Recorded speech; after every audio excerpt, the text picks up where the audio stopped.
Hello! So, you lovely folks kinda liked my last video, the spaceship tutorial, but I had a couple of people on Instagram comparing it to the owl meme. And I'm salty about it. So in this video we're going to take a look at the detailing itself. Before we get started, make sure to check out the previous video if you haven't seen it yet. Link will be in the description below. And just like in the video before, we're going to assume that you know your fundamentals before you want to dive into the depths of deep space ship design. With that said, I would like to give you kind of a guideline that I use when designing ships. But keep in mind that the following tips are all kind of interlinked, so while I do split them up into 4 specific things, you will have to use them all the time and jump from one to the other. Let's start with sculpting. This is something that will bring the most dramatic changes to the shape that you're working with. Don't be afraid to cut, subtract, add, or change the shape as much as you need. And this is something that you can use at any point of the process. Even when you think that you only have a little bit left, even then you might need to just simply cut into it and add to it and like almost completely change the shape. Feel free to play around and do that. Reference, and this one goes well together with the next one, so let's blend that one in as well, namely scale.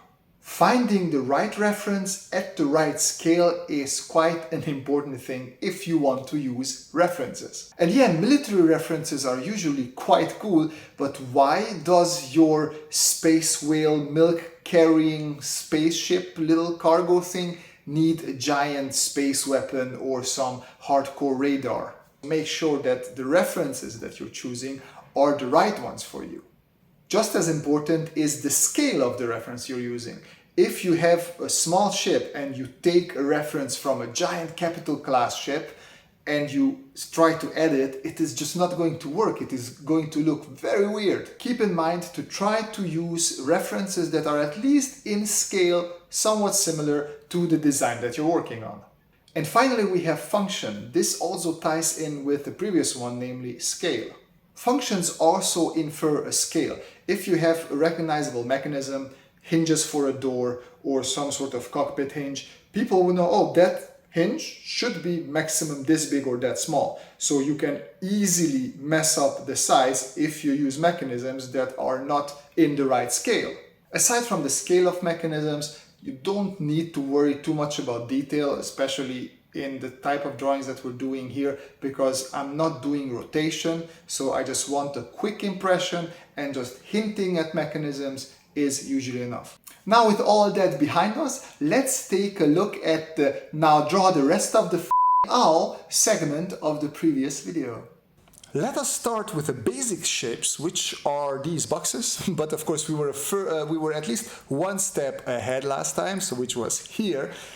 We had the cockpit, we had the engines, and we had the cargo area.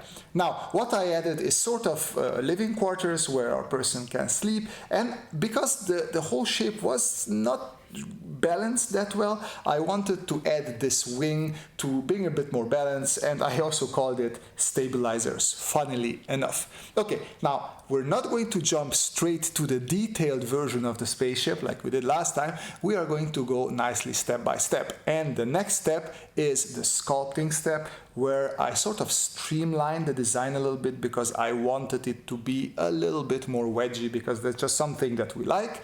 And I also brought just a bit of an angle here at this wing, because everything is straight enough already. I wanted to have a bit more fun in there. Now moving on to the next step is just drawing over this shape, as you can see, and I was also quite wobbly with my lines. Detail-wise, I added a bit of rounding, if we can call it detail, and I doubled some of the lines so we have a thicker wall. I played a little bit with the cockpit, but you will see in a second where I'm going with that. A bit of a bigger change is this sort of hinge that I added here that also infers the shape of the wing. This is a little bit the function that we're talking about, because now we have this shape for our wing, which also infers from this hinge that, hey, these will close and they have to fit here. So these are things that I'm already starting to think about. Now let's move on to the next step. This step here, and here I will also bring in the little example or reference that I have, which for this cockpit is an F-86 Sabre cockpit. And that's not the only detail that I did. As you can see, I cleaned everything up a little bit more, and I gave this a bit more of a shape. I am pretty much going into a TIE fighter wing with this already, and the extra detail that I added is a window here. I wanted to have sort of an observatory in the front of the ship, and this would be the docking area, the door of the ship. This would be in here, would be the decompression chamber. Now, moving on to this next step, let's add some more detail, and let's see how we do that. Would be this part here. As you can see, let me blend it in and out. I added a bit more detail to the wing, also a little bit of detail here after the cockpit, but I also have some examples where I took this reference as fun. And yes, as I said, this is a TIE wing. You can see some of the things there, but I'm not going too much into detail because this spaceship is not for production, so nobody's going to 3D model it. There's no player character in a video game who's going to go close and see what the details there are. So I don't care that much. I just want to imply the detail. And here for this docking area, I used an ISS sort of docking area. Once again, very little detail, not too crazy with it, just suggesting a little bit. And then I also popped this window a little bit more so it's more visible. Now let's move on to the next detailing step. And as you can see, I started adding a whole bunch of panels, and those panels come from all these reference examples. If we look at this Osprey, nice military aircraft, look at these panelings here. Very nice, very little holes, panels, rivets here and there. You also have a lot of knickknacks, that all sorts of radar systems and whatnot. If we look at, aside from all the paneling, also this could be some sort of radar, outer something, doesn't matter. Also from the wing. This is needed here on Earth. I don't think these would be needed in outer space, but it's sort of a function, and it's sort of like, oh, okay, I sort of know what that does. Here on this helicopter, I took these as an inspiration for these two here. For the Millennium Falcon, let's talk about these greeblies just in a little bit, but same thing, it has a lot of great panel work. And Mr. Sparth's spaceship is sort of divided into two by these lines, and I wanted to have a bit of that division in there as well. Now, before we move on to the next step of detailing, if I draw in sort of a human being that I think should be around this tall, let's see, yes, I would say fits. If we take a look at all these spaceships examples, we have a soldier sitting here, some person sitting probably there, then Han Solo would be, I imagine, max that big, and we have people there.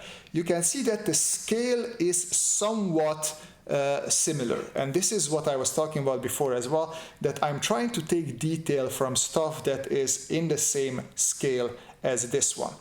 Keep this in mind for yourself as well. Now, if we move on to the next stage of detailing, let's see what happens. Oh, things are disappearing. So this is what I meant earlier with also when you're like in the middle of your process or towards the end of your process, feel free to take that sculpting tool and just cut out or add to your shape. In this case, I did cut out quite a bit here because I wanted to bring a bit more roundness into all my shapes are very rectangular, and I wanted to round it down a little bit. And since here I already had this nice entry hole that goes into our decompression chamber, why not show this whole chamber? Why not let it be seen a little bit? And the same here for the back. Like if we look at it, it should be a nice shape like this. So I wanted a bit of these changes to it, and then in the next step I just worked these out a little bit more. So you can see that I added a bit of detailing here, a couple of panels, added some sort of turbine there, doesn't really matter, just brings everything a bit more together. And then going towards the final steps, you can see there's already plenty of details here, but final step here, is going to be like the dense detail, the one that reads a bit like noise. And notice how these are all capital ships from Mr. Sparth. Maybe not all, but they are big ship looking like things. And I said, don't watch out for the scale, but I am not taking actual details. What I'm looking at is this here. Look at this. Look at this on this ship. Let's take these dark areas on the other ships as well. What looks busy for the eye? The easiest way to identify this is if you squint your eyes a little bit, then you can see where the busyness is. And that's usually where you have contrast. And all these ships are usually 10 to 20% of this busyness. Of course, it can go a little bit higher or lower. Nothing is a fixed thing, but this is what I wanted to apply here. So I took some of these greeblies that we talked about with the Millennium Falcon, and I mostly have pipings, and I don't know, small boxes, maybe those exhaust ports where air goes in or out or something like that. And then I added to these areas when, if we count them, let's count this area, here is some detail richness, and this is detail rich. Now these, if we add them up, they're in that 10 to 20% area. So this is this step of bringing these in towards the end, and I'm checking once again. I always work on a new layer to see what it looks like, and then I bring in the final detail part. Here we go. This is our ship. It's all detailed in. I added some guns there for self-defense because why not? But if we jump back to the owl example, which would be this one, as you can see, it is really not that hard coming from these really blocky basic shapes to the spaceship that we have here. You just have to use your references, you have to watch out for your scale, you have to sculpt, of course, every now and then, and also let your mechanisms and your little details imply function. Let us give one more example with the help of a sped up video where I don't just click through readily drawn elements. We will use the most basic shape, namely one simple block. If you would like to see this video in real-time speed with up to 10 minutes of commentary, take a look at my Patreon. I am starting by sculpting, namely I am going to round down the edges of this block to make it a bit more friendly.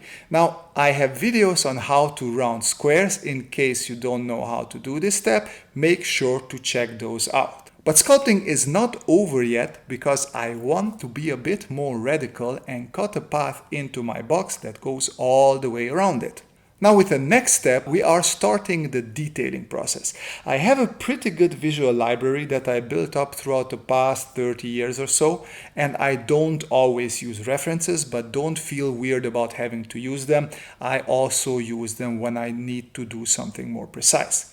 In this case, I am drawing a metallic door that you can find on ships or submarines, plus a nice little cockpit. It is very easy to get lost in these details and have fun with the cockpit and draw all sorts of things, and then all of a sudden you realize that they don't match scale-wise. This is why I said that scale is so important, because if we look what we see on the drawing, I will either have to scale down my cockpit or scale up the door. And I decided to scale up the door because I think it will look a little bit more interesting or quirky. Next, I am implying some function with the door hinges, and I'm going to place them at the bottom of the door, once again to make the drawing more interesting and to bring in that quirkiness that I talked about. Next, it's time to fill in the path with greeblies, the path that we created, and for that I'm reaching back to the Millennium Falcon that we've seen earlier in this video as well. I am using all sorts of pipes, cables, boxes. Whatever I draw, I try to make sure that they work with the perspective of the cube, because that is what is going to sell it. Once this is done, I decide to cut into my shape once again to create a more interesting profile that reads better from far, and I give it a big thruster in the back. I will do some more paneling and cutting line work, and then we have one detailed spaceship block. And with that, we have arrived at the end of this video. I hope you have learned new stuff and it is a valuable complementary video to the previous spaceship design one. If you have any questions and comments, you know where to leave them. I really love reading through and answering them. If you really like my stuff and want to support me, take a look at the links in my description. Among them, there's a Patreon as well. And speaking of Patreon, I want to thank my lovely patrons whose contribution really means a lot to me. But as always, the most important thing is that you folks have a great time, keep on sketching, and see you in the next video. Bye bye!